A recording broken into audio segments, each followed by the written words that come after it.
inspira, expira, inspira. Y el volumen en condiciones normales es más o menos constante. ¿Y ese volumen cómo lo llamamos? El volumen que movilizamos en condiciones de reposo normalmente. Volumen corriente. El volumen corriente, y en textos en inglés ustedes lo encuentran como un volumen tidal. Y ese volumen que corrientemente nosotros estaremos movilizando en cada una de nuestras respiraciones cuando estamos en reposo. ¿De acuerdo? ¿Quién sabe más o menos cuánto es? Unos 500 mililitros. En la gráfica más o menos es eso, ¿no es cierto? Unos 500 mililitros. Pero claro, ustedes, si se ponen a pensar, pues dirían, pues 500 mililitros ¿será que uno de nosotros moviliza lo mismo, moviliza Margasol o Shaquille o alguno de ellos? Y uno pensará, pues probablemente no, porque uno supone que los pulmones de Shaquille O'Neal tienen que ser mucho más grandes que los de uno, y el cuerpo de Shaquille O'Neal, y probablemente él consuma más que nosotros. Entonces, para tratar de que la medida sea más aproximada a cada una de las anatomías diferentes de cada persona, ¿cómo podemos dar un dato que sea más o menos confiable desde el punto de vista del volumen corriente? No un volumen absoluto, sino algo relacionado con qué se les ocurre.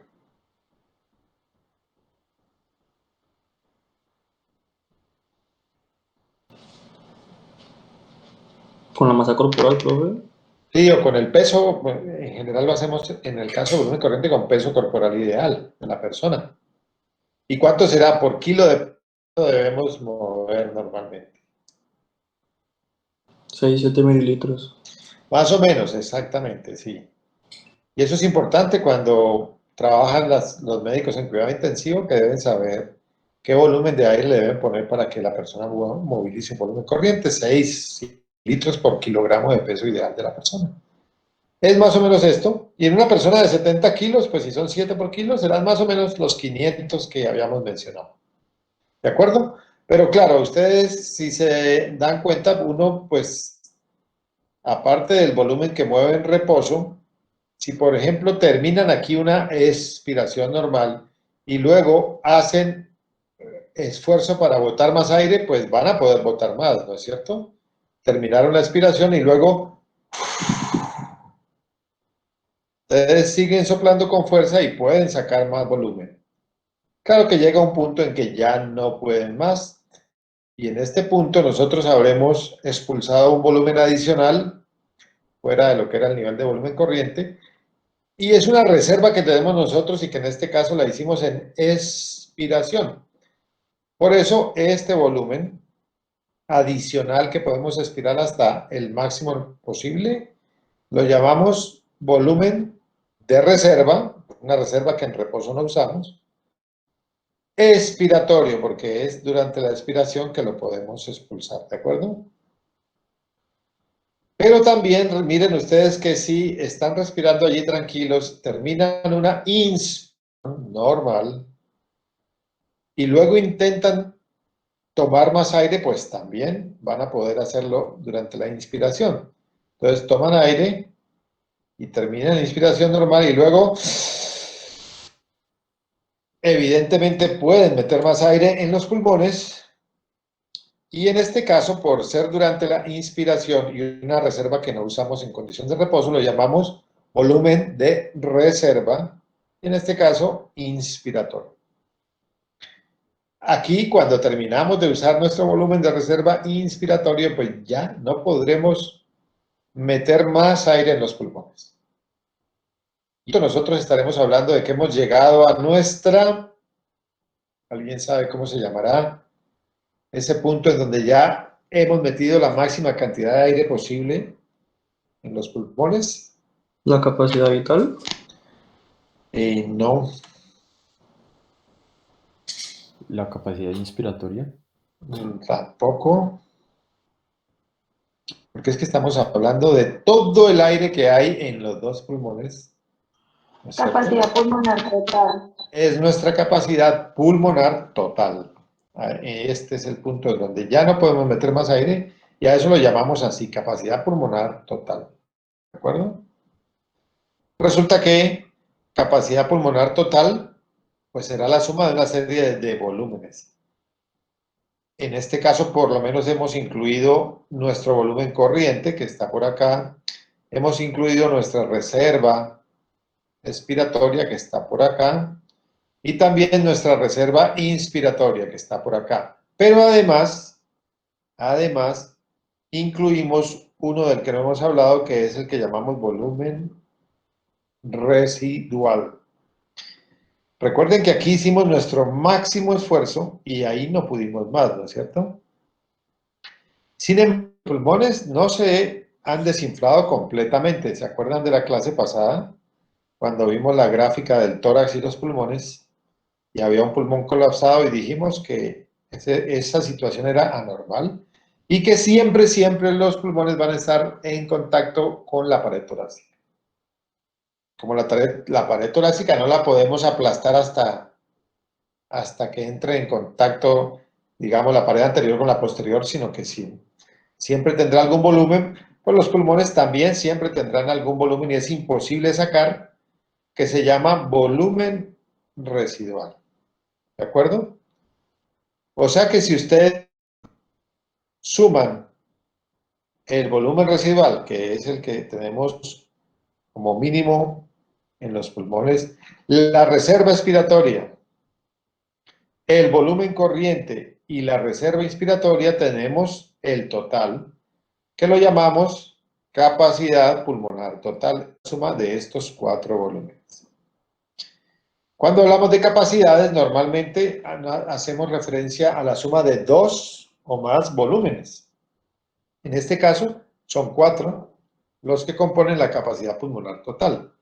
Pero hay otras capacidades que son importantes. Ya alguno de ustedes mencionó una, que es la capacidad vital. Miren que la capacidad vital es la suma de nuestro volumen corriente, pero además la reserva inspiratoria y la reserva expiratoria. No se contempla allí el volumen residual. O sea que si quisiéramos definirla en palabras, la capacidad vital sería la máxima cantidad de aire que podemos expulsar de nuestros pulmones a partir de nuestra capacidad pulmonar total, es decir, después de una inspiración. ¿Sí? Estamos acá y le pedimos a la persona que expulse todo el aire que pueda y él va a poder llegar hasta acá. No va a poder expulsar el volumen residual, pero es todo el aire que puede movilizar. O al contrario, ¿no? También podemos decirle, primero expulse todo el aire que pueda, llega a volumen residual y a partir de allí inhale o tome todo el aire que pueda hasta donde no pueda más, que será nuestra capacidad pulmonar total. Y nos dará también la capacidad vital. ¿De acuerdo? Entonces, la suma de estos 3 volúmenes nos da la capacidad vital, que en la práctica clínica también la usamos con mucha frecuencia. Saber qué tanta capacidad tiene la persona nos puede decir si es normal o sufre de alguna enfermedad pulmonar. Hay otra capacidad que es muy importante que la tengan en cuenta y que es esta de acá. Desde el punto de vista fisiológico, este valor lo vamos a estar mencionando con mucha frecuencia en esta próxima clase y en la siguiente. Y se llama, o es la suma de estos 2 volúmenes. Nuestro volumen de reserva expiratoria y nuestro volumen residual. ¿De acuerdo? A la suma de esos 2 volúmenes la llamamos capacidad residual funcional. ¿Por qué es importante? Pues miren que es todo el aire que hay en los pulmones después de terminar una expiración normal. Eso es. Y es importante porque esta capacidad, este punto allí donde estamos en ese volumen pulmonar, es el punto que llamamos como de equilibrio de nuestro sistema respiratorio y esto lo vamos a entender un poquito más. Adelante. ¿Tienen alguna pregunta hasta allí? Pero ¿Todo claro, bien? Sí. en la capacidad vital, incluye el volumen residual, ¿cierto? A ver quién le contesta, porque ya deberían entender eso y además en la gráfica está claramente expresado. Y no es cierto.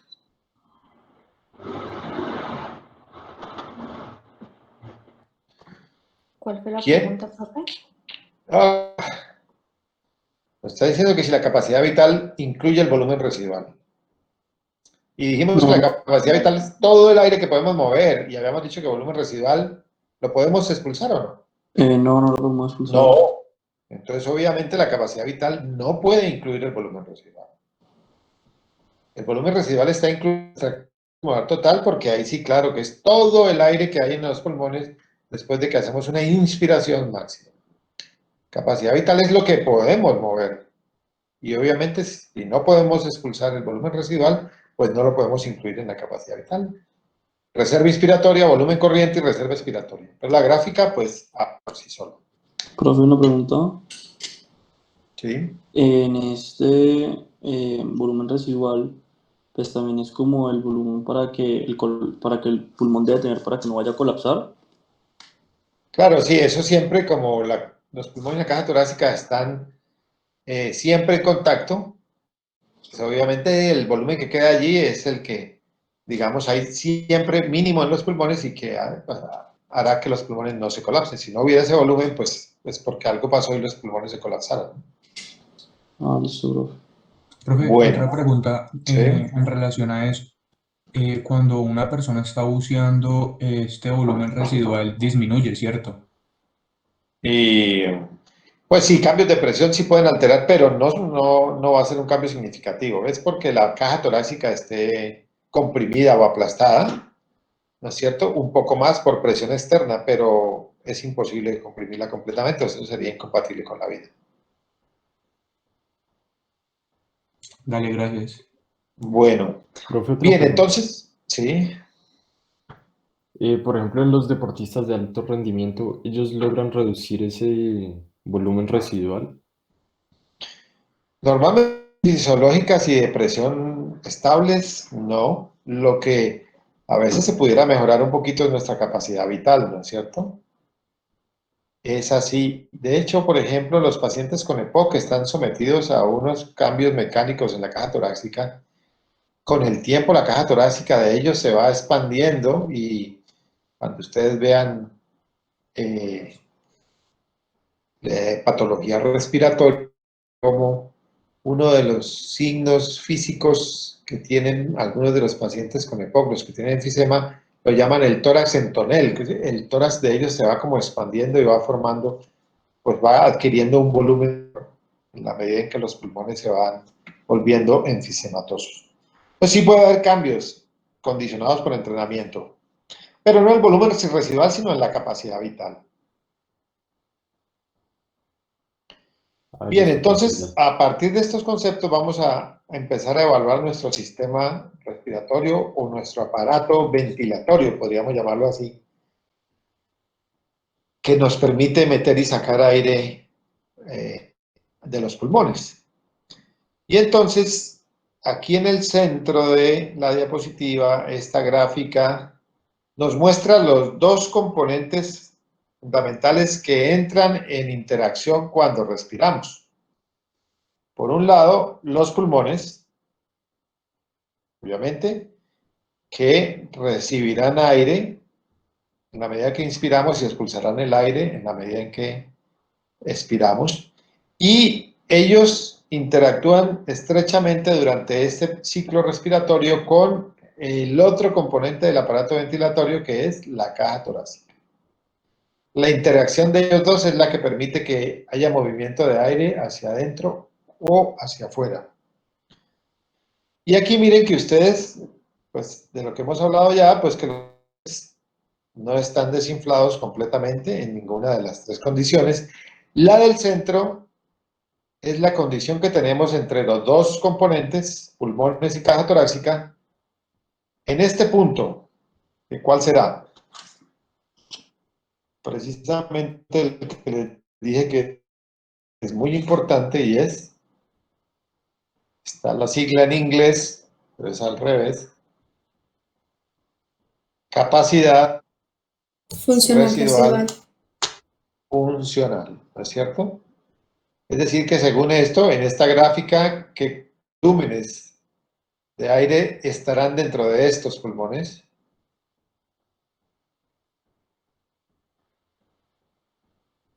Profe, sería entonces el volumen de reserva aspiratoria y el volumen residual, ¿no? Es correcto. En esta condición, en este punto, la parte media de esta diapositiva, estos pulmones así expandidos, los dos tendrán incluido en su interior tanto el volumen residual, que ese sí tendrá que estar, como el volumen de reserva expiratoria. Y es un punto que dijimos que es muy importante porque es el punto de equilibrio de nuestro aparato ventilatorio. Y eso está esquematizado con estas flechas. Lo que están diciendo esas flechas es que cuando nosotros estamos en capacidad residual funcional, es decir, después de que hemos terminado una expiración normal, la tendencia de los pulmones natural en ese momento es a colapsarse. ¿Por qué razón? Pues porque recuerden que los pulmones están formados por millones de alvéolos y en los septos interalveolares tenemos fibras de elastina.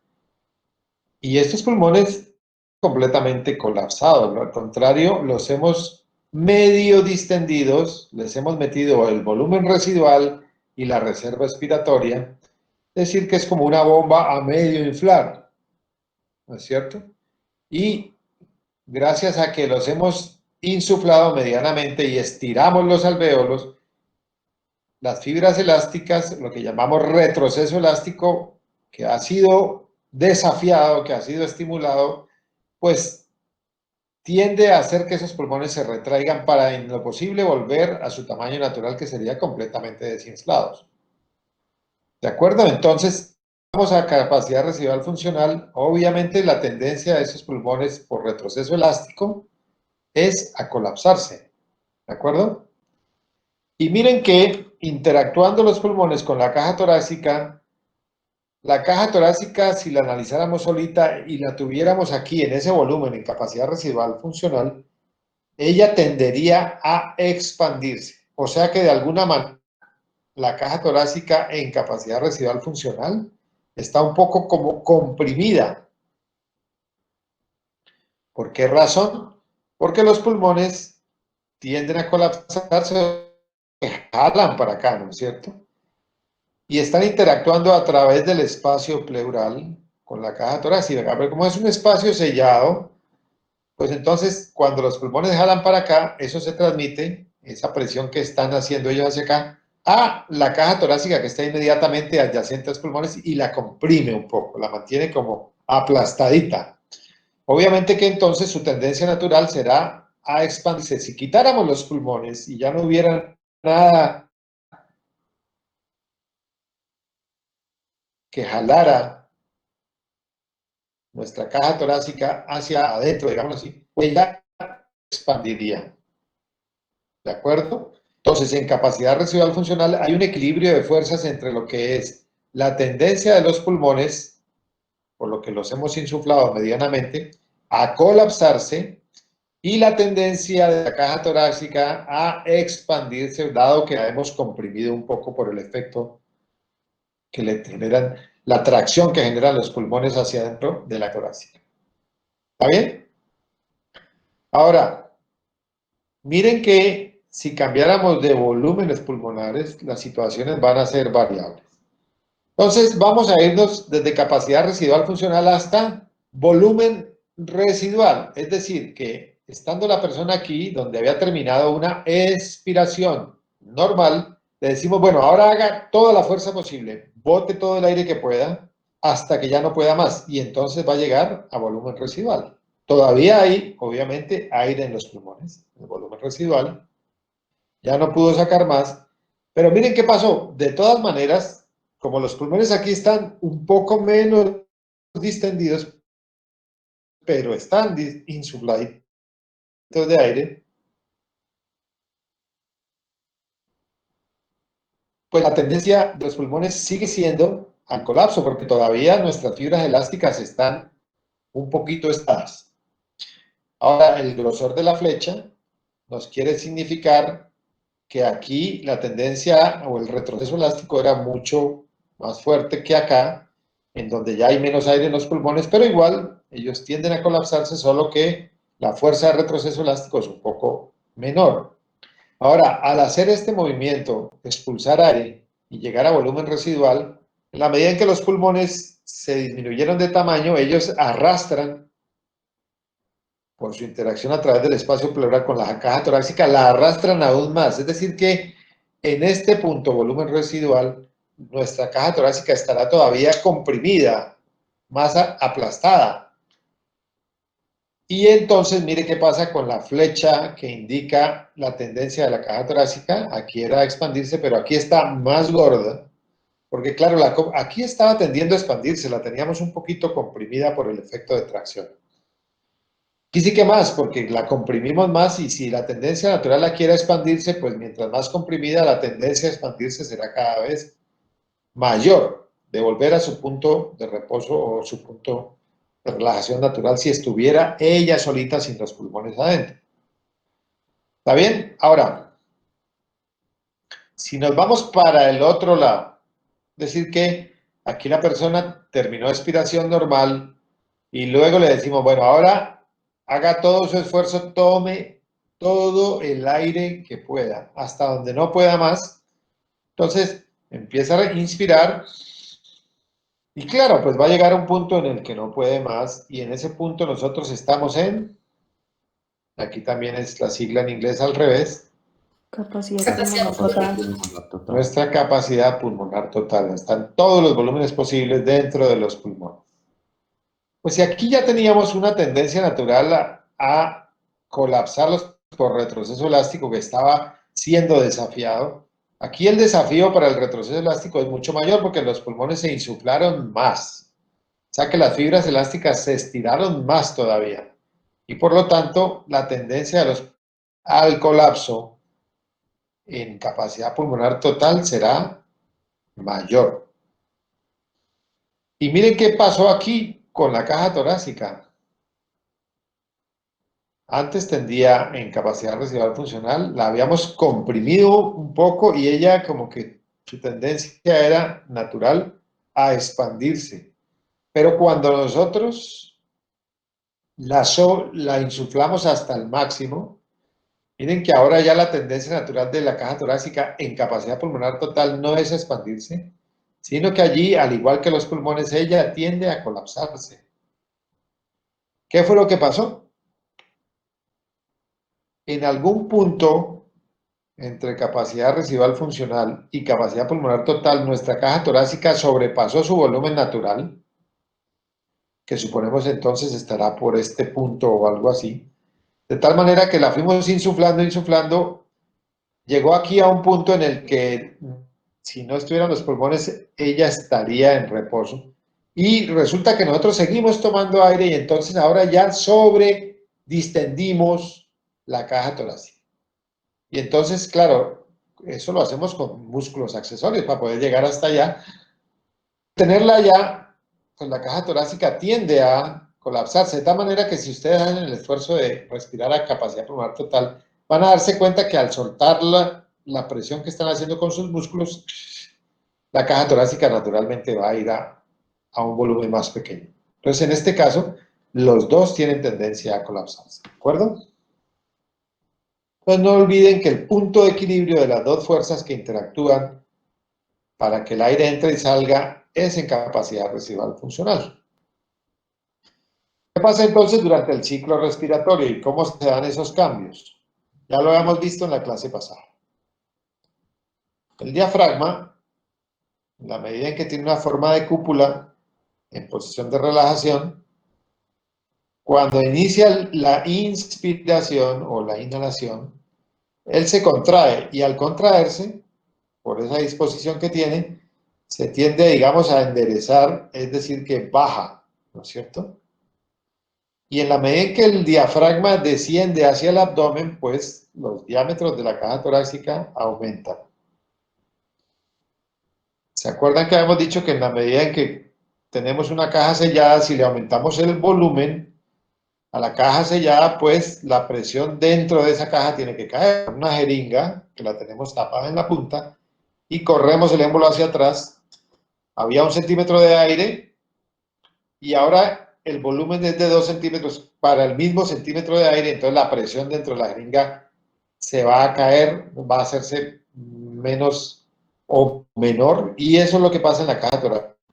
Se hace negativa en comparación con la que hay en el exterior. Entonces, con la contracción del diafragma, aumentan los volúmenes de esta caja sellada, que es nuestra caja torácica, la presión aquí adentro va a caer por ese aumento del volumen de la caja.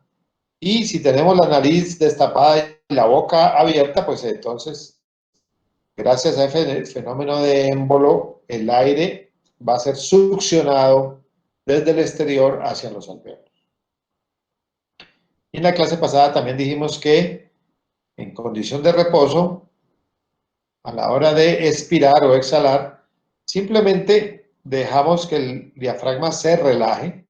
Al relajarse él asciende, los diámetros de la caja torácica disminuyen, y en la medida en que eso pasa, es como cuando empujamos el émbolo de una jeringa, pues la presión dentro de la caja torácica aumenta, y el aire, ahora una presión mayor aquí que acá, pues va a poder fluir hacia el exterior. ¿Está bien? Profe, una pregunta. Sí. ¿Es posible disminuir ese volumen residual en alguna enfermedad? Sí, el volumen residual se disminuye en enfermedades que generen fibrosis del pulmón. O sea que el pulmón se cicatriza, y en la medida en que se va cicatrizando, pues pierde alvéolos y pierde volumen, y se afectan todos los volúmenes pulmonares. Ok, gracias, profe. Pero en condiciones normales ese volumen residual no se disminuye. No, Ok, en condiciones de normalidad no. Enfermedades neuromusculares, la obesidad, pueden todos reducir nuestro volumen residual, pero en condiciones normales no podemos, digamos que ese es nuestro volumen, y por más esfuerzo que hagamos no podemos sacar más aire del pulmón. Bien, gracias. ver un poquito cómo ocurre ese fenómeno de cambios de presión, pues tenemos que entender que los dos componentes, en este caso, en nuestro punto de equilibrio, capacidad residual funcional, habíamos dicho que tienen fuerzas opuestas de igual magnitud. Los pulmones allí tienden a colapsarse, mientras que la caja torácica, que está un poco aplastada, allí tiende a expandirse. Y esas dos fuerzas interactúan a través de nuestro espacio pleural. Aquí podríamos pensar en una jeringa con dos émbolos, ¿no es cierto? Un émbolo jalando para un lado y el otro émbolo jalando para el otro lado. Si los dos traccionan en direcciones opuestas, ¿qué pasará con la presión que hay aquí? Bien, que los émbolos se desplazan, pues se genera presión negativa, porque la jeringa es una cámara sellada, lo mismo la caja torácica. Es una caja cerrada. Entonces, si estas dos estructuras jalan en sentidos opuestos a través de este espacio, la presión aquí adentro será negativa en condiciones normales. Y de hecho eso es lo que sucede. Miren ustedes que aquí tenemos la presión alveolar puesta como 0, aunque realmente es igual a la presión atmosférica, porque es la misma de la boca. Si ustedes tienen la boca abierta, ¿no es cierto? La presión atmosférica será la misma que hay en la tráquea, en los bronquios, porque todo eso está comunicado. Como decir que si están en el salón, pues la presión que hay del aire es la misma en la esquina de adelante que en la esquina las esquinas de atrás. Sí, es la misma, y así mismo acá, ¿no? Si está la boca abierta, la presión aquí es igual que acá si estamos en condición de reposo, si no estamos tomando ni botando aire. Por eso las ponen como 0, pero realmente es la presión barométrica. Y miren que en la presión intrapleural, en cambio, es de -5. Cuando hablamos de presión, decimos centímetros de agua. Aunque también quiera hablarse de milímetros de mercurio, pero por convención en fisiología, la presión intrapleural se mide en centímetros de agua. Entonces, -5 centímetros de agua, consecuencia de que es un espacio sellado, y que en ese espacio, por un lado, hay un émbolo que está jalando para un lado, que son los pulmones, y el otro que está jalando para el otro lado, que es la caja torácica. Y entonces allí se genera la presión negativa. Eso tiene sus detalles un poquito más profundos que después los veremos. Ahora, entonces, ¿qué ocurre? Esto es en reposo. Terminamos la expiración, nos quedamos allí aguantando aire, no estamos ni tomando ni botando aire. Y de pronto le decimos, pero bueno, ahora sí tome aire. Entonces, ¿qué pasa? Se contrae el diafragma, él desciende hacia el abdomen, aumentan los diámetros de la caja torácica y, claro, en la medida en que aumenten los diámetros, aumenta el volumen de la caja torácica, que por ser sellada, para que la presión dentro de esa caja torácica descienda, baje. ¿De acuerdo? Y en esa medida, dado que ahora ya la presión de aquí adentro no va a ser -5, sino que bajó la presión y cayó, en este caso, por ejemplo, a -8, eso se transmitirá a los alvéolos. En medida de presión que ocurrió porque bajaron los diafragmas, se transmitirá a los alvéolos y entonces la presión dentro de los alvéolos ya no será esa que teníamos como de 0, sino que será un poco más baja que la que hay en el exterior o en la boca. Simplemente es el fenómeno del émbolo. Baja, genera presión negativa aquí adentro y en la medida que se genere presión negativa aquí adentro, pues ¿qué va a pasar? Que la presión aquí afuera es mayor que la que hay aquí adentro y entonces el aire fluye. Hagan de cuenta que esto es una jeringa, émbolo bajo, esta es nuestra, pues la caja de la jeringa y entonces pues chupa, la jeringa chupa líquido, pero puede chupar aire, por ejemplo, y se va como a chupar aire del exterior hacia adentro simplemente porque cayó la presión aquí adentro, ¿de acuerdo? Se hizo menor que la que hay afuera. Para que haya flujo en general, cualquier fluido se mueva de un lado a otro es porque hay mayor presión en un sitio que en otro. En este caso, la presión será mayor afuera que adentro por el hecho de que aquí, al contraerse los diafragmas, bajó la presión dentro de los alvéolos. ¿Está bien?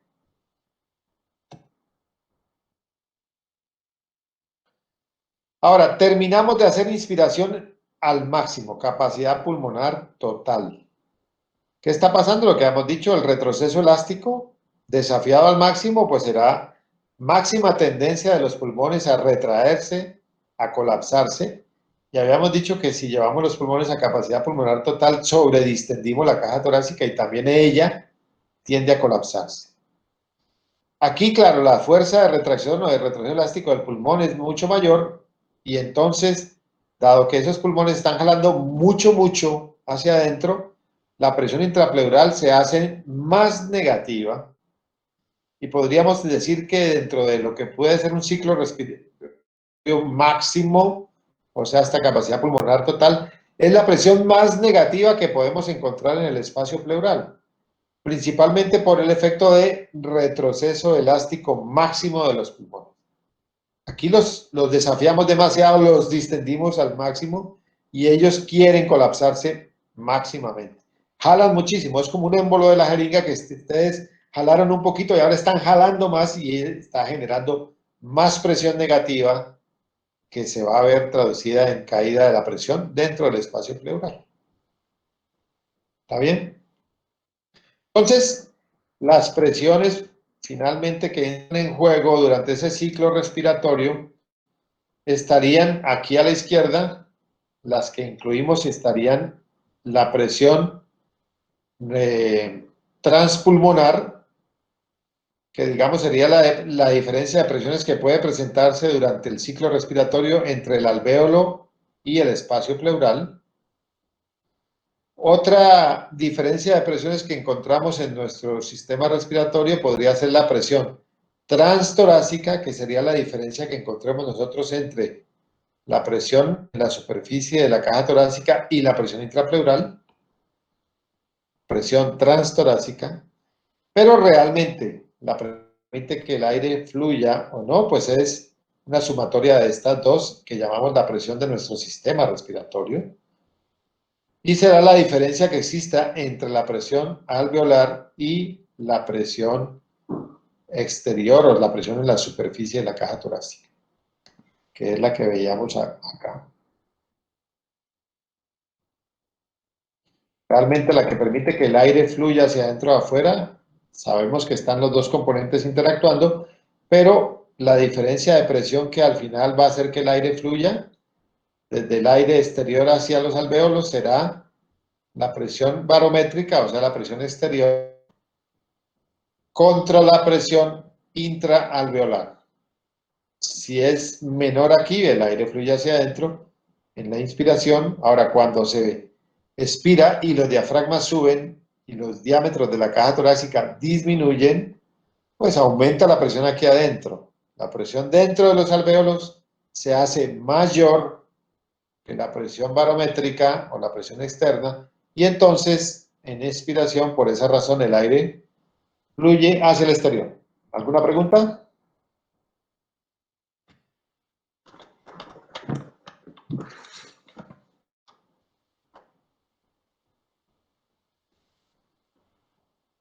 Profe, entonces con eso último que estabas diciendo, la, la presión entonces que estaría como más involucrada sobre esos efectos de inspiración, ¿tendría que ser la intrapleural?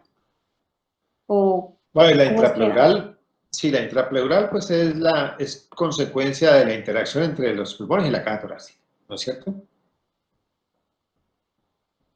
Los pulmones jalan para acá, la caja torácica jala para allá y eso es una presión negativa. Realmente lo que genera los cambios de presión en el ciclo respiratorio es el efecto del émbolo del diafragma al contraerse. En la medida en que baja, como que tracciona un émbolo hacia abajo, aumenta el volumen de esta caja sellada y se produce menor presión dentro de la caja torácica. Y esa se transmite pues no solamente al espacio pleural, sino a todas las estructuras dentro de la caja torácica, los alvéolos, el corazón, los bronquios, el esófago, todas las estructuras que estén dentro de esa caja torácica, la medida en que inspiramos van a verse sometidas a una presión más bajita por el de tracción que produjo el émbolo y que generó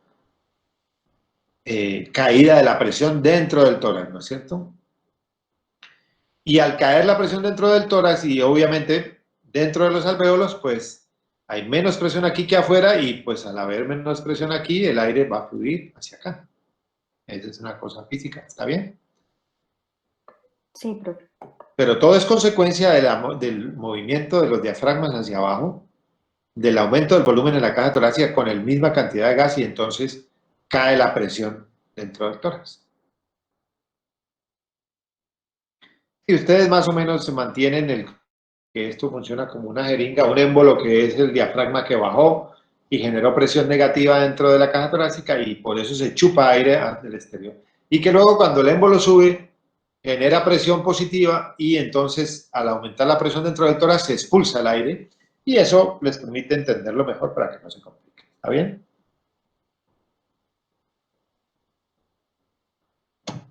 Bueno, espero que se haya entendido bien, porque ahora vamos a entrar a analizar un poquito cómo se comportan los componentes de nuestros pulmones, es decir, qué tanto ellos pueden oponerse de alguna manera a los movimientos de la respiración.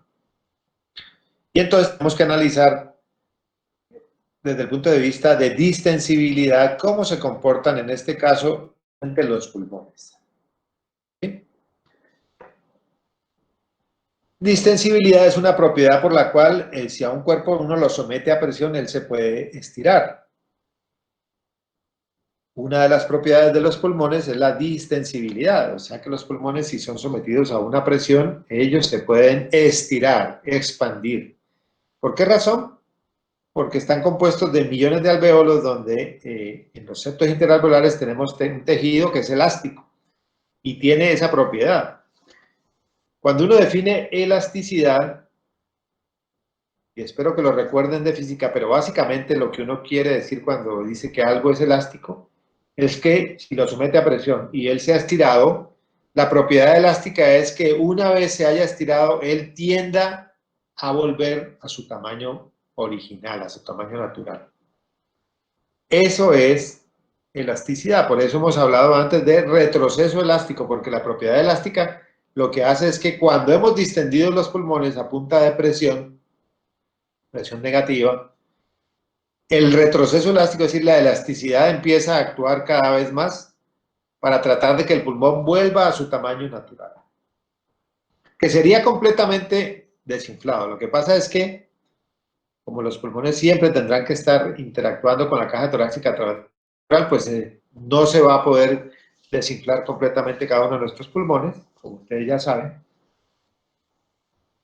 Pero eso sería lo que tendería a hacer los pulmones. Por eso, si ustedes le abren un hueco al pulmón dentro de la caja torácica, una herida con un cuchillo, una herida por un proyectil de arma de fuego y el aire empieza a escapar, se va a acumular y el pulmón ahí se va a colapsar, porque el retroceso elástico va a favorecer que el pulmón se colapse. Pero en condiciones normales, el mínimo volumen que podremos tener será el volumen residual.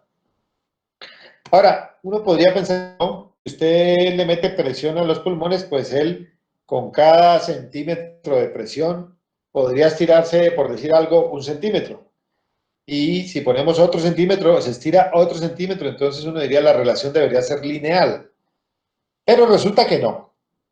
Cuando los fisiólogos analizan la distensibilidad de los pulmones, lo que ven es esto, que a partir de capacidad residual funcional, cuando se le dice a la persona que respira, es decir, que actúa el diafragma y se genera presión negativa dentro del tórax, que los pulmones sí se empiezan a inflar progresivamente. Entonces hay un cambio de presión, uno lo somete a presión negativa y él se va inflando, se va inflando, se va inflando. Pero miren que va cambiando la situación en la medida en que los pulmones cada vez se van insuflando más y más y más. Si fuera que por cada centímetro de presión uno cambiara, por ejemplo, 1 mililitro o algo así, pues uno encontraría que la gráfica sería recta. Pero lo normal en los pulmones es que sea así. En este punto, cuando hacemos cambios de presión pequeños, logramos meter un buen volumen en los pulmones. Pero en la medida en que los pulmones se van insuflando cada vez más, va cambiando la situación. Por aquí ya ustedes, para poder meter un poquito de aire a los pulmones, tienen que hacer mucha presión. Y por aquí sí que más, ¿no? Miren que aquí para cambiar un poquito el volumen, meter un poquito más de aire, los cambios de presión cada vez fueron mayores. Lo que uno piensa es que la distensibilidad se va haciendo cada vez menor, menor, menor y llega un punto en que los pulmones ya no se distienden tan fácil. Y uno asume pues que es el retroceso elástico el principal factor que actuaría allí. Como lo hemos visto, en la medida en que estiramos más y más los pulmones, pues el retroceso elástico actúa cada vez con más y más fuerza y se opone cada vez más a la entrada del aire a los pulmones, hasta que llegamos a capacidad pulmonar total. Entonces, finalmente, pues la distensibilidad es la relación que existe en cambio de volumen de acuerdo a los cambios de presión a los que se someta un cuerpo que es elástico. ¿Sí?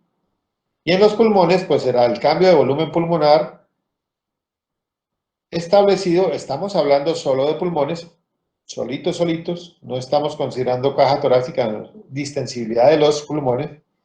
Entonces, los cambios de presión que darían allí serían entre alvéolo y espacio pleural.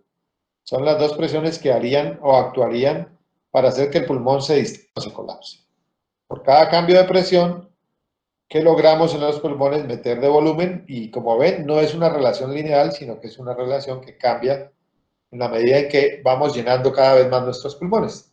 Aquí se entiende un poquito mejor cómo, partiendo de capacidad residual funcional, la persona empieza a inspirar y al principio, mire, para lograr un cambio de 500 mililitros de aire, de 3 a 3.5 litros, pues con más o menos unos 4 centímetros de cambio de presión transpulmonar, se logró ese cambio.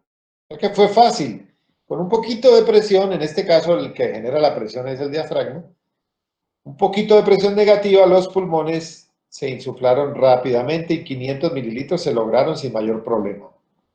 Pero si seguimos tomando y tomando aire y vamos ya por aquí un punto más cercano a capacidad pulmonar total, ¿qué pasa? Que por ejemplo, para meter los mismos 500 mililitros, pero ya de 4 a 4.5 litros, miren que Aquí ya tuvimos que hacer un cambio de presión mucho mayor, probablemente por lo menos del doble de lo que tuvimos que hacer acá. ¿En dónde está más distensible el pulmón? Pues acá, ¿no es cierto? Porque con poco cambio de presión logramos un buen cambio de volumen. Mientras que aquí la pendiente de la curva cambió y aquí, para lograr ese mismo cambio de volumen, tuvimos que meter mucha más presión.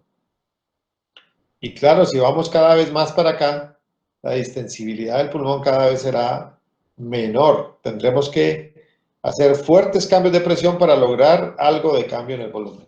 ¿Está bien?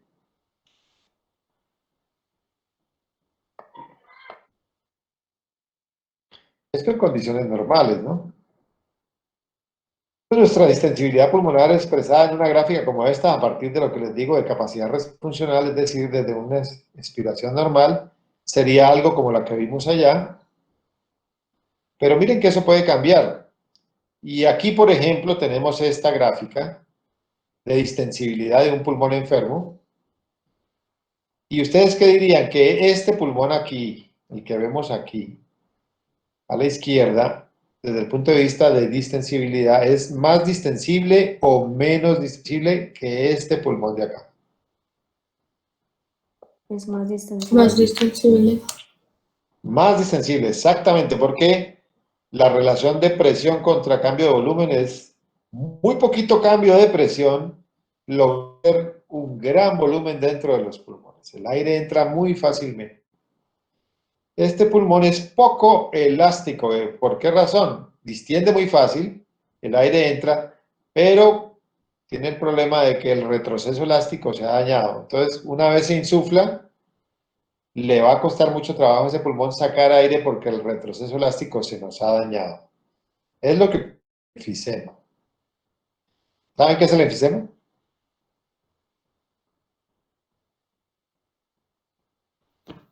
No, profe. El enfisema pulmonar es parte de lo que conocemos como en la enfermedad pulmonar crónica, el EPOC.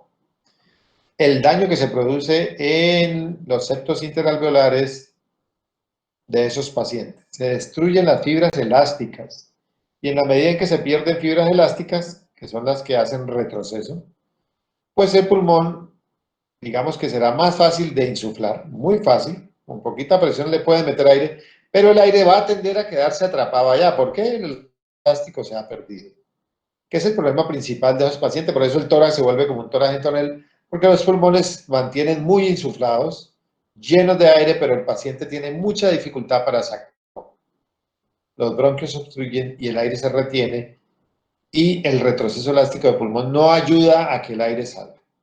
Entonces, es una condición patológica anormal que va en contra de lo que normalmente nosotros tenemos y que permite que respiremos sin dificultad. Y aquí abajo está otro ejemplo de un pulmón que para insuflarlo muestra cada distensibilidad. Dirían que es más distensible o menos distensible. Menos distensible. Menos. Menos, claro.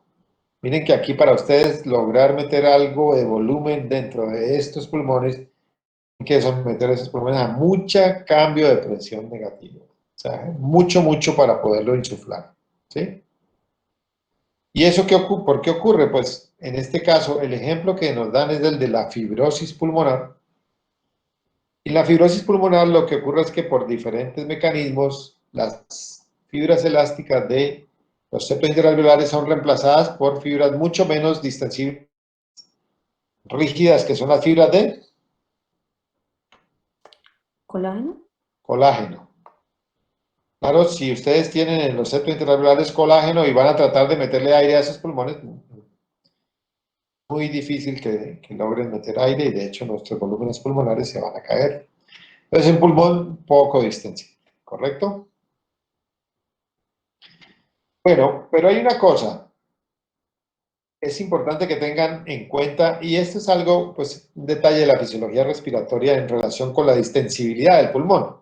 Habíamos dicho que depende fundamentalmente del retroceso elástico y por esa... Pero uno diría, y los fisiólogos fue lo que pensaron, ¿no es cierto? Si usted le mete presión a un pulmón normal, y nos da esta gráfica, ¿no es cierto? En la medida en que metemos presión, él se insufla, y en la medida en que quitamos presión, ellos dicen, pues no, ese pulmón debería, al ir sacando aire, pues tener una gráfica o una curva en expiración idéntica a la de la inspiración. Y entonces, si fuera por retroceso elástico, así debería ser la curva. Pero luego se ponen a analizar la distensibilidad del pulmón en la vida real y encontraban este tipo de cosas. Al insuflar el pulmón, esta gráfica no se parece tanto, pero lo que estábamos viendo era algo como esto.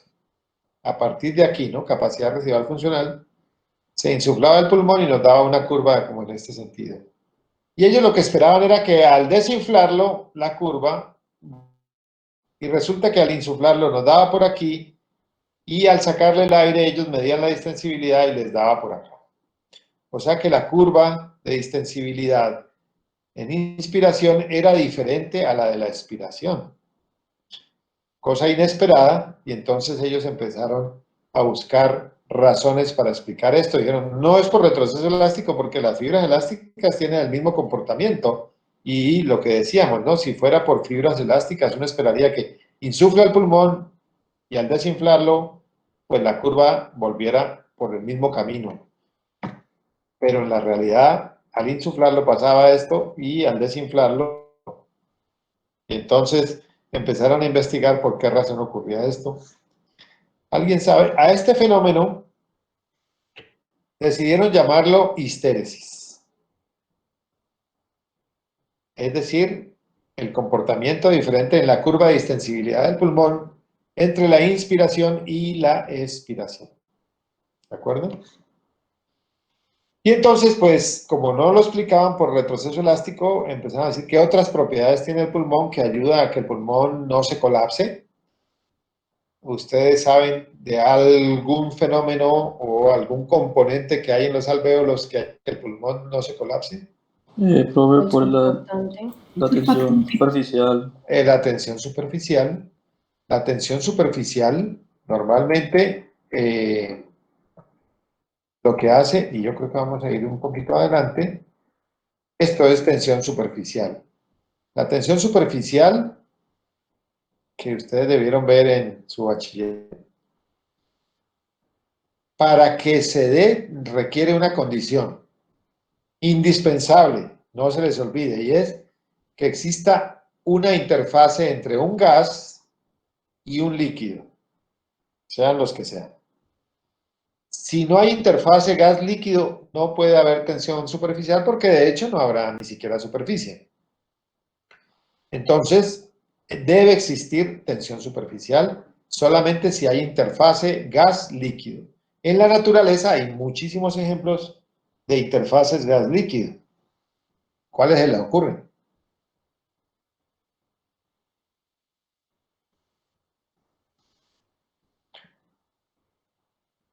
Están por todas partes. Cuando uno pone un alfiler en un vaso de agua.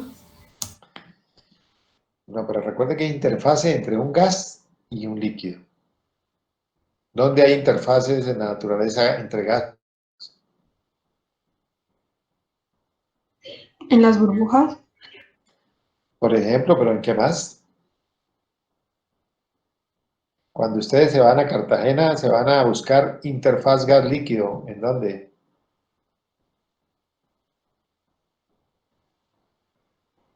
¿A qué van a Cartagena? ¿Vamos para dónde? Para el mar. Es interfase gas líquido entre el aire de la atmósfera y el agua del mar. En los ríos, en los lagos, en los charcos.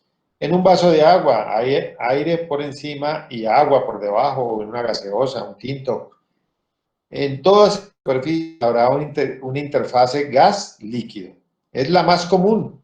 No puede ser otro tipo de gas y otro tipo de líquido. Y cuando hay esa interfase gas-líquido, ¿qué ocurre? Que en la superficie del líquido, la interacción entre las moléculas del líquido, en este caso el agua, es menos intensa, o sea, se repelen mucho menos o se traen un poco más que las que hay inmediatamente por debajo de esa capa superficial. En otras palabras, aquí como que están más cohesionadas las moléculas de la superficie del agua en este caso. Y al estar más cohesionadas, atraerse más entre ellas, pues generan una zona de tensión, que por ejemplo, aprovechada por algunos animales como los mosquitos y otro tipo de animales para sostenerse en la superficie del agua o poder hasta caminar en la superficie del agua. ¿De acuerdo? Pues bueno, en los alvéolos hay interfase entre gas y líquido.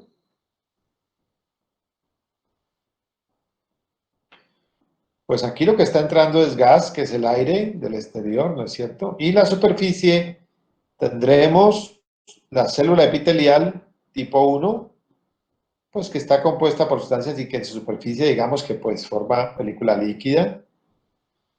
Y entonces hay interfase gas-líquido, pero además con un problemita, y es que los alvéolos tienen una forma aproximadamente esférica. Entonces, claro, si estas moléculas de esta superficie, donde está la interfase, donde hay tensión, a su vez están con esta configuración esférica, pues ellas al tratar de atraerse entre ellas, tenderán a colapsar los alvéolos. Y mientras más pequeños sean los alvéolos, más o mayor es la fuerza de tendencia de colapso de los alvéolos por tensión superficial. Afortunadamente, nosotros tenemos un mecanismo que permite contrarrestar un poco esa tensión superficial, que es el surfactante. Entonces, la tensión superficial sería un factor que, al igual que el retroceso elástico de pulmones, genera tendencia de los alvéolos a colapsarse. Pero gracias a que nuestro organismo normalmente tiene una película de surfactante en la superficie alveolar, esa tensión superficial se reduce por ese surfactante. Y entonces la tendencia al colapso en condiciones normales es... Pero ¿por qué hemos mencionado tensión superficial? Porque los fisiólogos estaban tratando de explicarse qué es lo que pasa aquí. ¿Por qué la curva de distensibilidad en inspiración es distinta a la de la expiración? Y no encontraban la explicación, no era por retroceso elástico. Entonces dijeron, bueno, pues la otra fuerza que tiene que ver con la tendencia de los pulmones a colapsarse es la tensión superficial.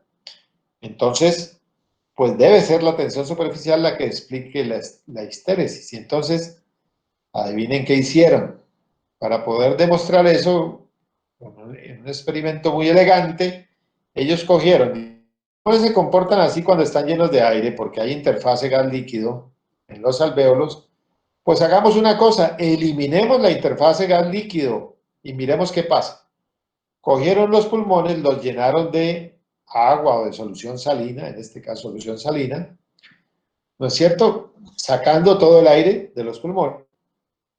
¿Y qué pasó? Pues que eliminaron la interfase gas-líquido y otra vez volvieron a medir la distensibilidad de los pulmones en inspiración y en expiración. En este caso, inspirando no aire, sino solución salina. Metían solución salina, sacaban solución salina y se dieron cuenta que allí desaparecía la histéresis y que la curva de insuflación era la misma de deflación en los pulmones cuando movían líquido, cuando no había interfase gas-líquido, es decir, cuando se eliminaba la tensión superficial. Entonces, claro, si cuando hay tensión superficial las curvas se comportan así y aquí cuando no la hay se igualan, pues la conclusión es que la histéresis depende no de retroceso elástico, sino de la tensión superficial. ¿De acuerdo? Otro fenómeno que tiene que ver con la tendencia al colapso de los pulmones y que se suma al retroceso elástico. ¿Está bien? Sí, profe. Entonces no olviden que necesitamos una interfase gas-líquido para que haya tensión superficial, que nuestros alvéolos la tienen, que si no hubiera surfactante es posible que los alvéolos estuvieran colapsando todo el tiempo, pero que gracias al surfactante este fenómeno se reduce, no desaparece, pero se reduce, y la tendencia al colapso de los alvéolos es mucho menor. Recuerden lo que hablábamos en la clase pasada de nuestra estructura alveolar. Si tenemos un surfactante, pues la tendencia a que se colapsen estos alvéolos va a disminuir, pero recuerden también que existe otro fenómeno que ayuda a mantener la estabilidad en los alvéolos y es la Recuerdan que decíamos que el retroceso elástico jala este alvéolo para acá, porque es esférico, pero está pegado, que jala para allá, y entonces, si este jala para allá, este jala para acá, se van equilibrando, y no se van a colapsar fácilmente. Y es, ¿cómo se llamaba? Fue lo último que vimos en la clase pasada. ¿No era la El independencia? fenómeno de independencia, ¿no? Pero sí parecido. Interdependencia alveolar. ¿Ok? O sea que dependen unos de otros para mantenerse abiertos. Entonces, por un lado, la interdependencia alveolar del retroceso elástico de alvéolos que están pegados unos con otros.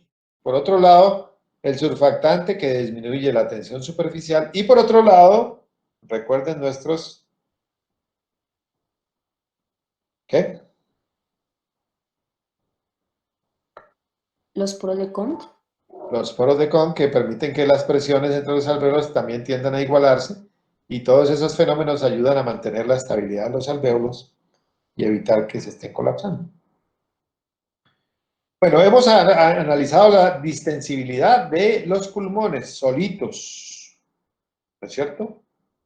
Es decir, como si los hubiéramos sacado de la caja torácica y hubiéramos hecho los experimentos en una mesa con los pulmones allí expuestos. Ahora hagamos lo contrario con el otro componente, la caja torácica. Quitemos los pulmones, evaluemos cómo se comportaría la caja torácica desde el punto de vista de distensibilidad, es decir, que si le metemos presión, cómo se distiende, si le quitamos presión, cómo se colapsa.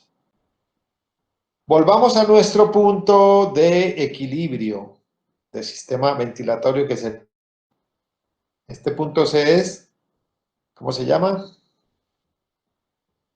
El punto de equilibrio.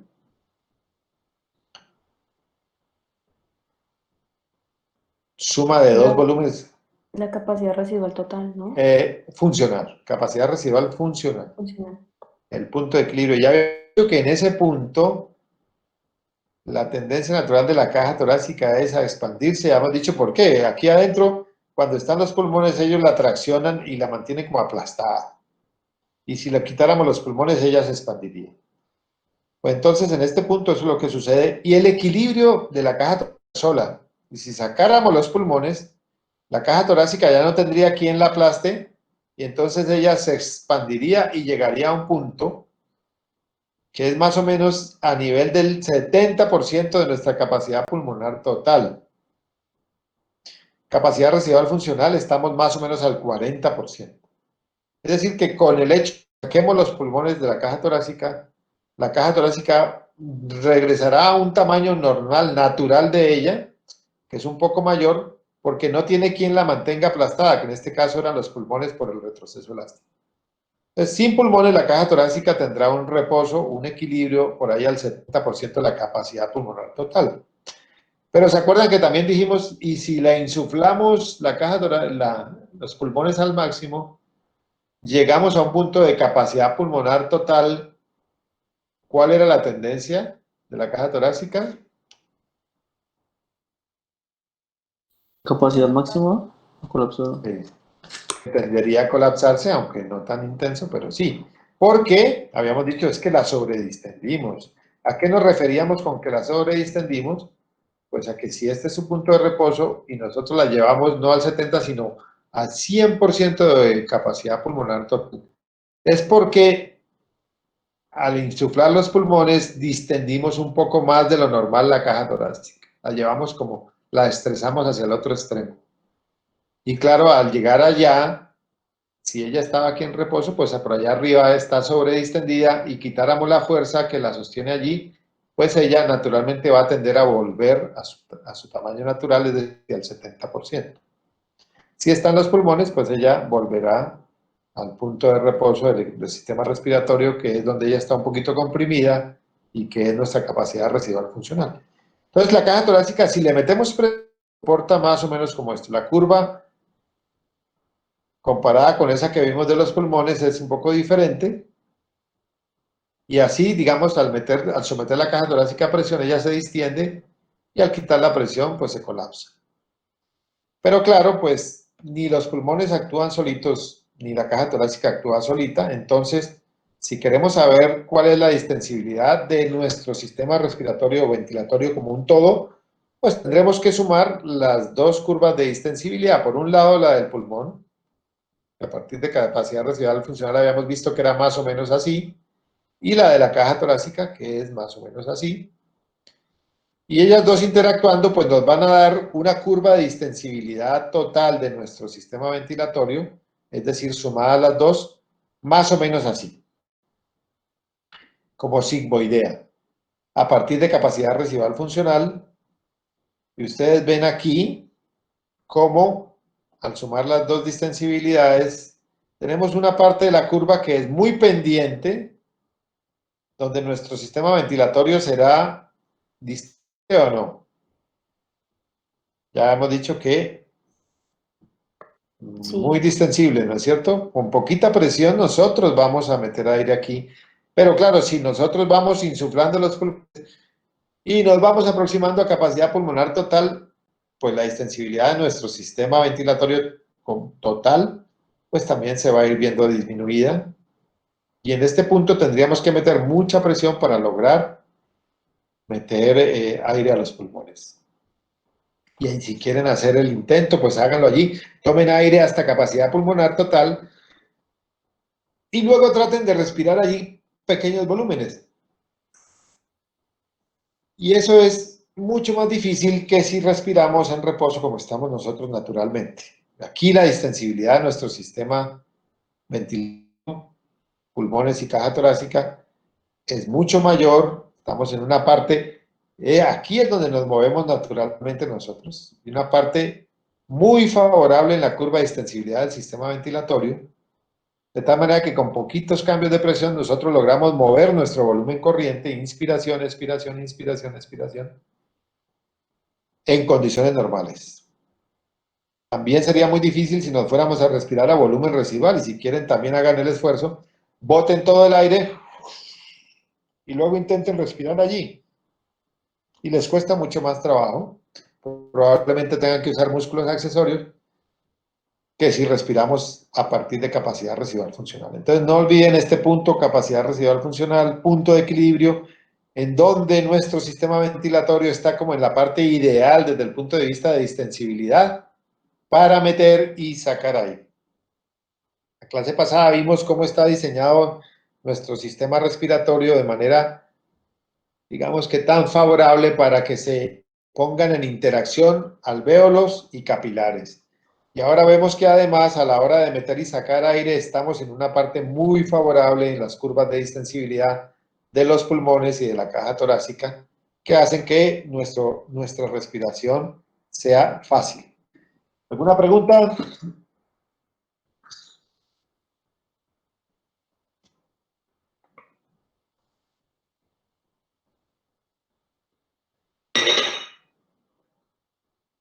Todo está claro. Profe, Sí. siento que con esta como unión de sensibilidad pulmonar y la torácica, lo que hacemos es como reducir un poquito también la pendiente que se presentaba en la pulmonar, porque pues nosotros reducíamos de sensibilidad muy fácil en la pulmonar solo. Sí, pues mire que es que de todas maneras pues es indispensable que haya interacción entre caja torácica y pulmones, por el contrario pues no podríamos meter y sacar aire. O sea que al final no es que favorezca, porque si probablemente si analizas aquí la pendiente de los pulmones solitos, sea un poco más favorable que la de la caja, que la del sistema ventilatorio como un todo. Pero claro, es que nosotros no podemos tener nuestros pulmones expuestos, además porque no habría un factor técnico que permitiera meterle el aire a los pulmones. Si sacáramos la caja torácica y los dejáramos ahí sueltos, pues es que no habría cómo establecer ese fenómeno de émbolo que se da gracias a que los pulmones están dentro de la caja. O sea que, pues al final es que es indispensable que estén las dos estructuras interactuando para que uno pueda meter y sacar aire, ¿no? Pero es posible que si analizáramos los pulmones solitos, sea más fácil distenderlos que cuando estamos en condiciones fisiológicas normales, ¿no? Sin embargo, pues un punto muy favorable en la curva de distensibilidad de nuestro componente total, o sea, pulmones y caja torácica. ¿Bien? Sí, profe, gracias. Bueno, entonces pasemos ahora a analizar otra partecita que no hemos tomado en consideración. Y es que cuando uno mete y saca el aire, ¿por dónde está fluyendo el aire? A través Vías aéreas. de las vías aéreas, ¿no es cierto? Y eso es como una tubería. Ya lo vimos en la clase pasada, que empieza con un tubo grueso, que es la tráquea, y que va dividiendo progresivamente. En que se divide, se va adelgazando. Y claro, pues ese tipo de flujo, pues debe seguir las reglas de la dinámica de los fluidos que ustedes aprendieron en el bachillerato. Y saben que hay flujo a través de un conducto, pues se establece resistencia al paso del aire, que en algunos conductos será mayor y en otros no. Y que hay flujo laminar y que hay flujo turbulento. En la vía aérea normalmente, el flujo laminar en la naturaleza es, digamos que muy difícil, prácticamente no existe. Y en nuestra vía aérea, pues usualmente el flujo del aire es turbulento. Pero básicamente lo que hay que entender es que para que haya flujo de un extremo a otro de un conducto, para que el fluido que va a transcurrir a través de ese conducto, pues ocurra el flujo, debe haber una diferencia de presiones, ya lo habíamos mencionado. En este caso, si esta es la boca y estos son los alvéolos, y va a haber flujo de aire, en este caso, desde la boca a los alvéolos, sabemos que es necesario que la presión del aire sea mayor aquí que acá. Y así sí podrá fluir el aire hacia acá. O lo contrario, cuando hacemos la expiración, se invertirá el flujo y entonces para que el aire se mueva de aquí hacia acá, la presión ahora aquí deberá ser mayor que acá. Entonces, la diferencia de presiones finalmente es la que establece que o permite que pueda haber flujo.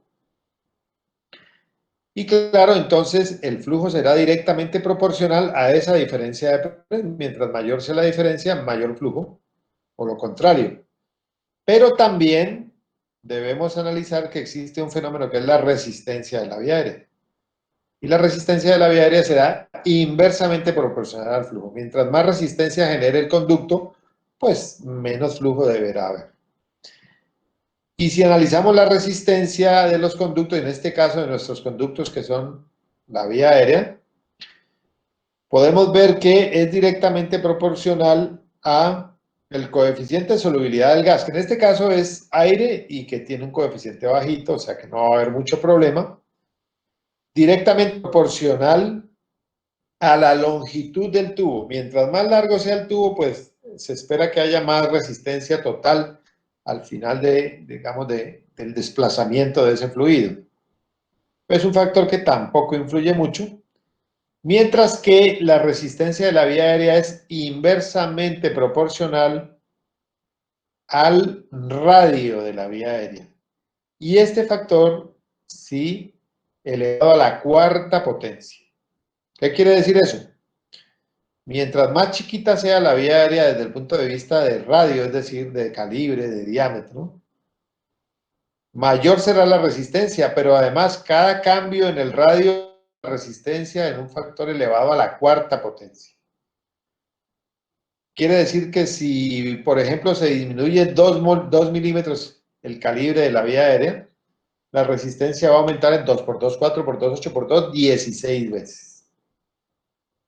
¿De acuerdo? Entonces, hablando de la resistencia de las vías aéreas, el factor fundamental, principal, que genera la resistencia de la vía aérea será el calibre de la vía aérea. ¿De acuerdo? Entonces ya se imaginarán ustedes, ya sabíamos que en la medida en que vamos avanzando desde generación Z hasta generación 23, pues el calibre de la vía aérea habíamos dicho que va reduciéndose progresivamente. Entonces, ¿dónde será mayor la resistencia? Hablando de la vía aérea. A nivel de bronquiolo, que a nivel de la tráquea. Pues sí, ¿no es cierto? Es lo que uno esperaría. Pero entonces, ¿cómo vamos a explicar esto que vamos a enfrentar? Cuando se mide la resistencia de la vía aérea, ¿qué pasa? División Z0, división 20. Y aquí está nuestra resistencia de la vía aérea. Entonces, vemos que en la tráquea es una resistencia alta y que en la medida en que vamos avanzando a bronquiolos segmentarios, bronquiolos subsegmentarios, bronquiolos terminales, transicionales y respiratorios, esperaríamos que, dado que cada vez es más chiquito cada uno de estos bronquios, la resistencia aumentara y al contrario de aumentar, va disminuyendo. ¿Qué pasó ahí? Profe, porque creo que no se toma solo uno, sino que hace la sumatoria de los bronquiolos que Claro, pues, sumándose van a ser mayores que el área sí, de la tráquea. es capciosa la pregunta, no se dejen confundir. Hay una sola tráquea, pero recuerden que bronquios terminales hay alrededor de 30.000. Entonces, aunque cada uno individualmente sea más chiquita, en cuanto a diámetro, la suma de los diámetros de los 30.000 bronquiolos terminales termina siendo mayor desde el punto de vista de área que la de la tráquea o los bronquios principales. ¿De acuerdo? Entonces, por esa razón, lo normal es que la resistencia del aire, en la medida en que avanzamos desde las generaciones Z hacia las generaciones 23, vaya disminuyendo progresivamente. En condiciones normales, ¿no es cierto?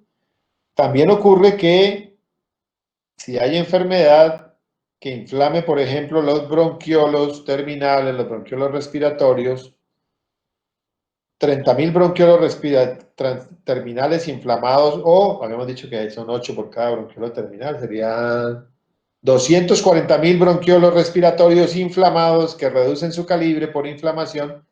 Pues cuando haya, por ejemplo, un fenómeno de bronquiolitis, la resistencia que va a generar esos bronquios al paso del aire será muchísimo mayor que la de la tráquea, los bronquios principales.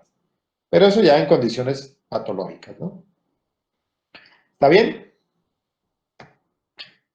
Bueno, pero la resistencia, pues por un lado depende del sitio o el nivel de la vía aérea en donde nos estemos fijando o colocando, pero hay otros factores que afectan la resistencia de la vía aérea que incluyen el volumen pulmonar.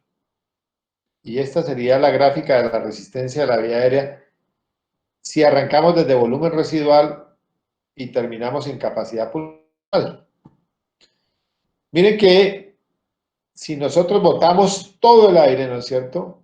Máximo, es decir, expulsamos nuestra reserva expiratoria y vamos hasta volumen residual e intentamos respirar allí, la resistencia de las vías respiratorias aquí va a ser alta. ¿Por qué razón? Porque cuando hicimos ese esfuerzo máximo, ¿no es cierto?, de sacar el aire, tuvimos que aumentar mucho la presión dentro del tórax. Y en la medida en que aumentamos la presión dentro del tórax, acuérdense que eso se transmite a todas las estructuras que hay dentro del tórax, o sea que es como que estuviéramos comprimiendo los bronquiolos, las vías respiratorias desde afuera, y eso va a generar una tendencia a que se colapsen y por lo tanto disminuyan su calibre y aumente la resistencia. Pero en la medida en que vamos insuflando el aire y vamos por nuestra capacidad residual funcional y nos vamos moviendo y le pedimos a la persona que inspire más y más y más hasta que llegue a capacidad pulmonar total, vamos a ver cómo en capacidad pulmonar total la resistencia ahora es mínima. ¿Qué pasó allí?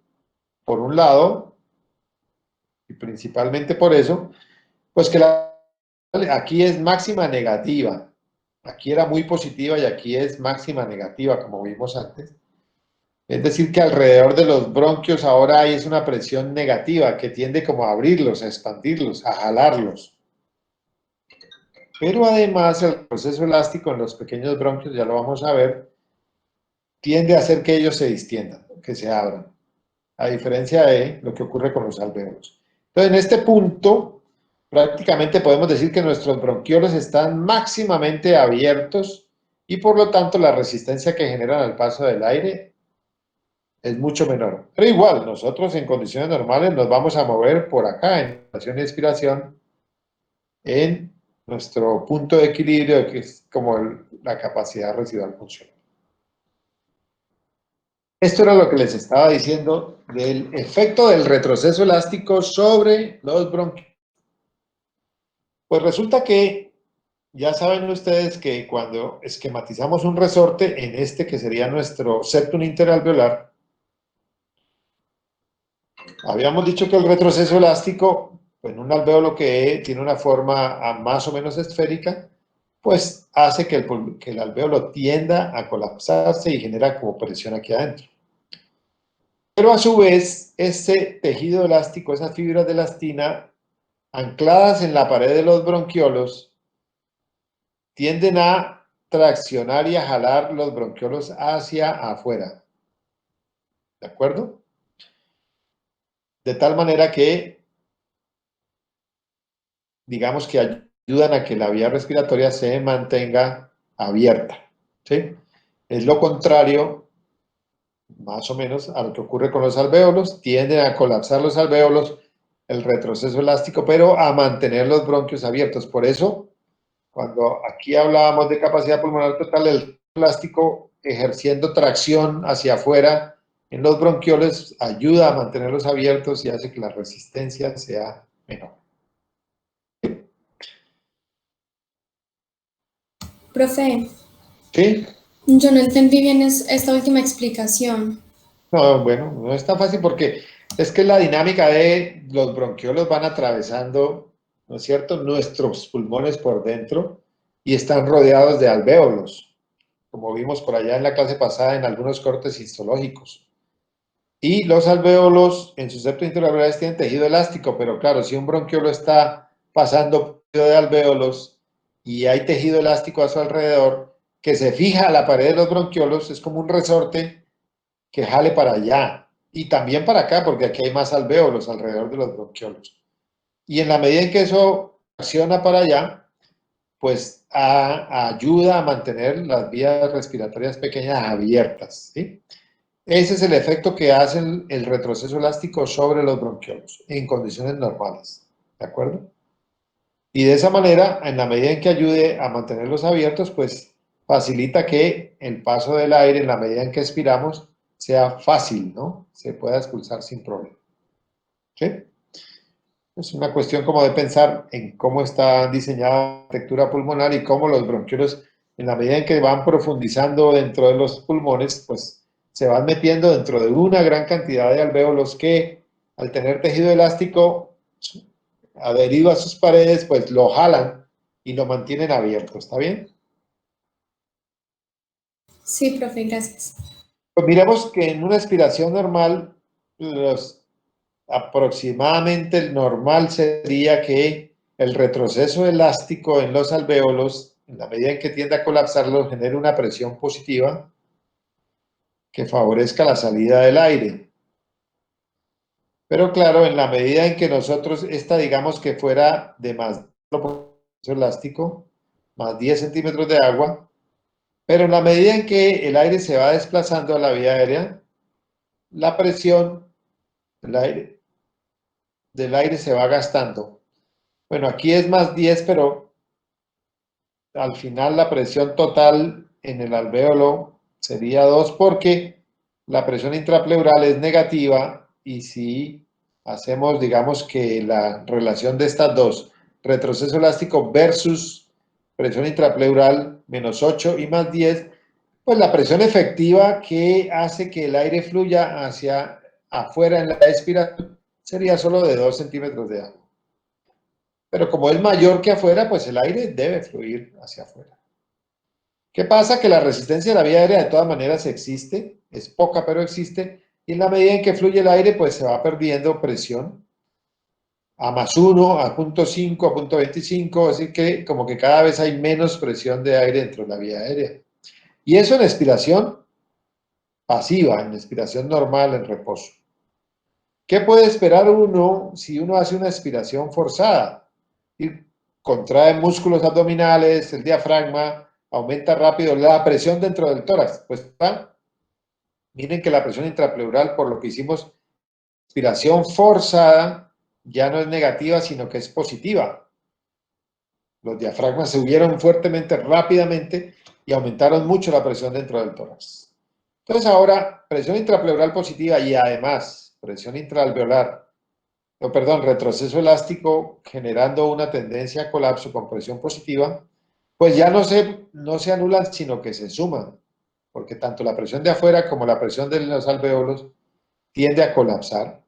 Y entonces se genera dentro del alvéolo una presión ya no de 2 centímetros de agua, sino de 35 centímetros de agua, que diría uno, pues esto favorece muchísimo la salida del aire, ¿no? Una expiración forzada, pues al hacer todos estos cambios, ocurrir todos estos fenómenos, vamos a tener mucha presión para sacar aire.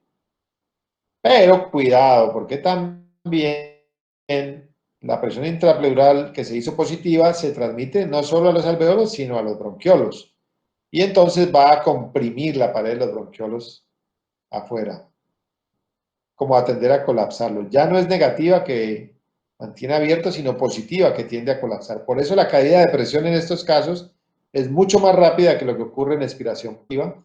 35 por resistencia alta, 30, 25, 20, 15, 10. ¿De acuerdo?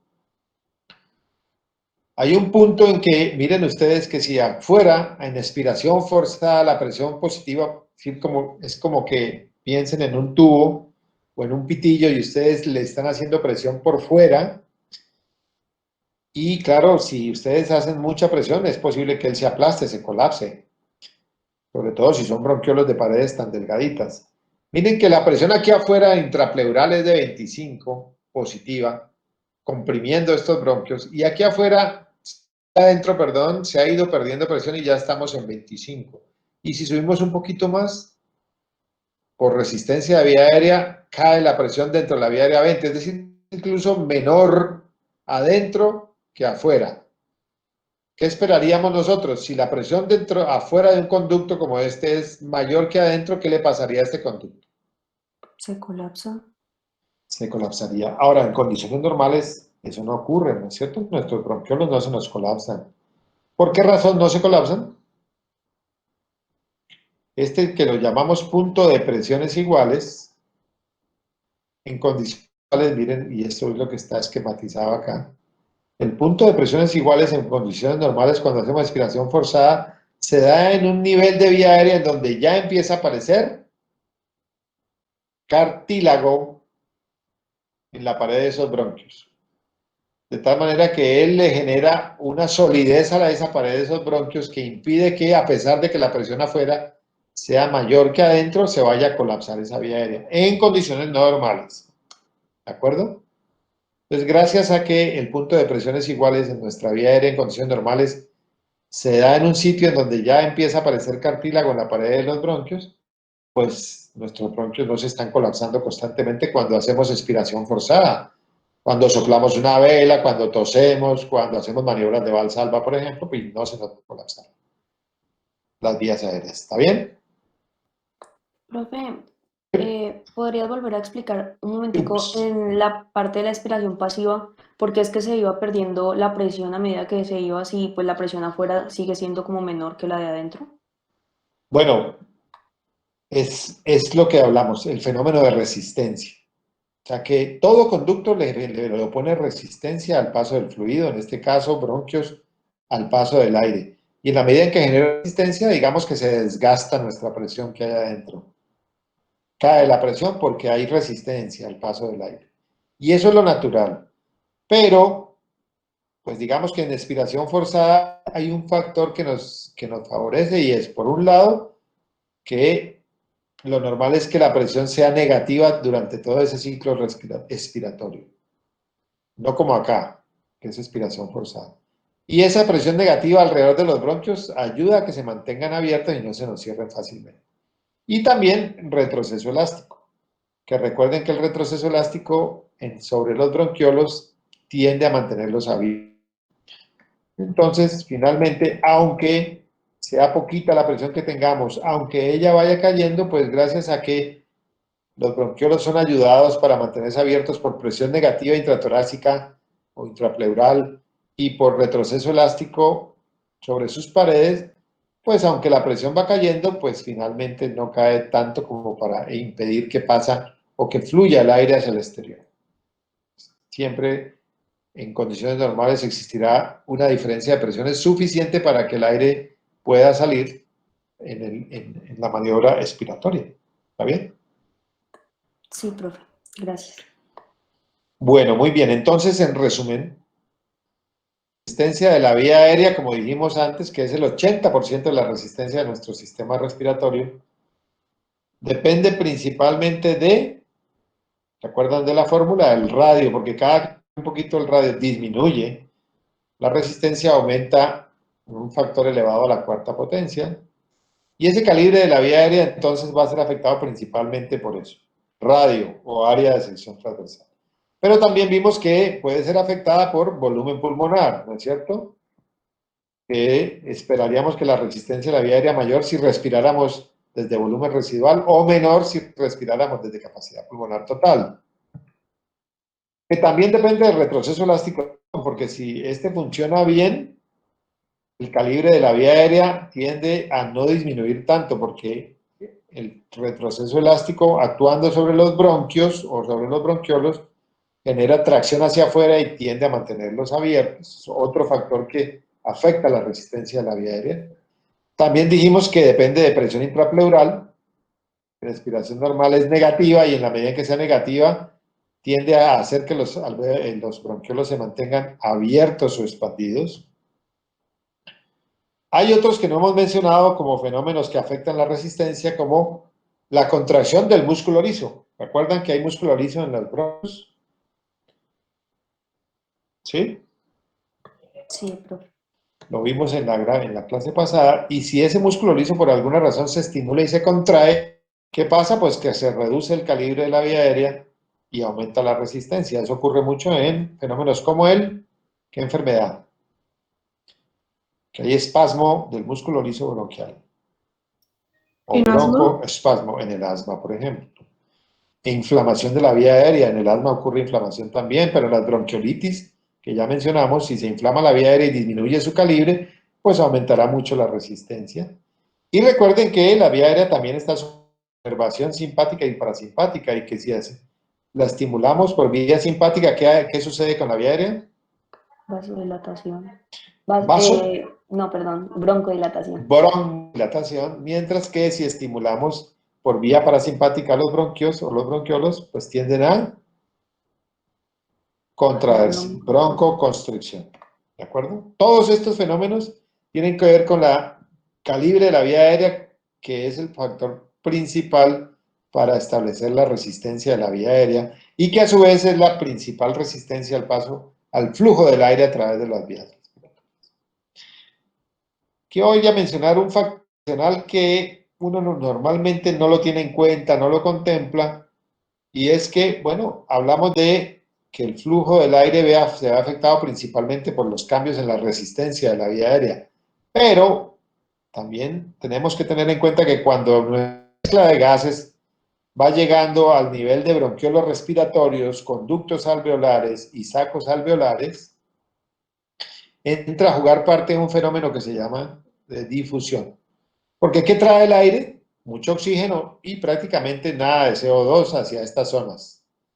Y por aquí van pasando capilares con poco oxígeno y mucho CO2.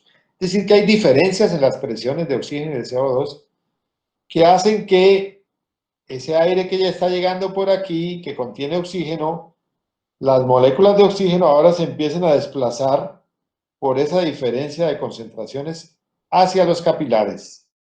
Entonces ya no depende tanto ni de la presión intrapleural, ni de el retroceso elástico, ni del calibre de la vía aérea afectado por los otros factores, sino que ya entra a jugar un fenómeno que es la difusión, que hace que el oxígeno se mueva para acá y a su vez que el CO2 se mueva para acá. Ya que moléculas del aire van a empezar a fluir a estos niveles ya no solo por estos factores que mencionamos, sino también en parte dependiendo de ese fenómeno de la difusión de los gases. ¿De acuerdo? Ese es un fenómeno adicional que uno normalmente cuando habla de movimiento del aire hacia adentro y afuera no lo tiene en cuenta, pero es importante cuando ya llevamos el aire a niveles como conductos alveolares y sacos alveolares. Entonces, si analizáramos desde el punto de vista de respiración, la resistencia o lo que pudiera llegar a oponerse a la entrada y salida del aire en los pulmones, vemos que el 80% depende de la vía aérea y el 20% de la resistencia friccional del tejido pulmonar, llámese distensibilidad de nuestro sistema ventilatorio, ¿no? Lo que vimos de curvas de distensibilidad y cómo cuando vamos distendiendo más el pulmón, pues hay más dificultad para meter el aire. Pero ese solamente, digamos que establece un 20% de la resistencia total y el 80% es la vía aérea. Y miren que de ese 80%, la mitad prácticamente está en estas zonas anatómicas que nosotros en la práctica clínica llamamos vía aérea superior. Nariz, boca, faringe y laringe. Allí está la mitad de la resistencia de la vía aérea. Ahí hay mucha turbulencia y normalmente hay más resistencia al paso del aire. Cuando ya llevamos el aire a tráquea y bronquios principales, ellos generarán 20 a 30% de resistencia de la vía aérea. Y miren que en condiciones normales, ya saben, los bronquiolos de menos de 2 milímetros, a pesar de que son tan chiquiticos, pero que sabemos que son muchos, pues generan una resistencia pequeña, 10 a 20% del total de la resistencia de la vía aérea. ¿Está bien?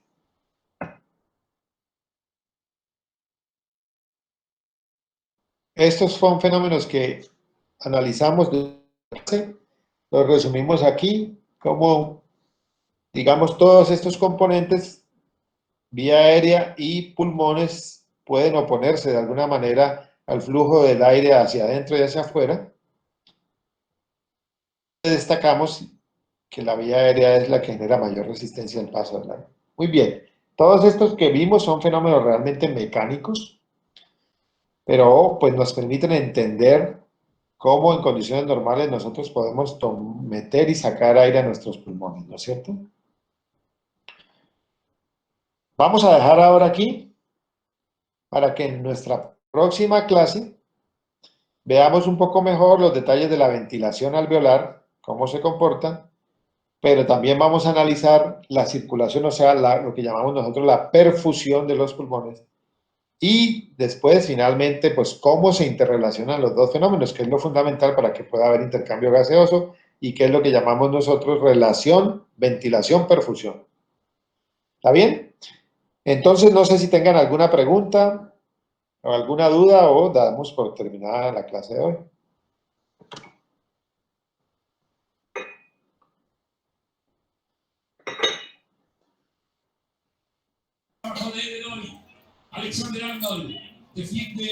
¿Cómo va eso? ¿Va ganando el Liverpool o qué? Alguien que nos actualice. No, profe, va 0-0. Tiene que ganar Liverpool. Muy bien, ¿alguna pregunta?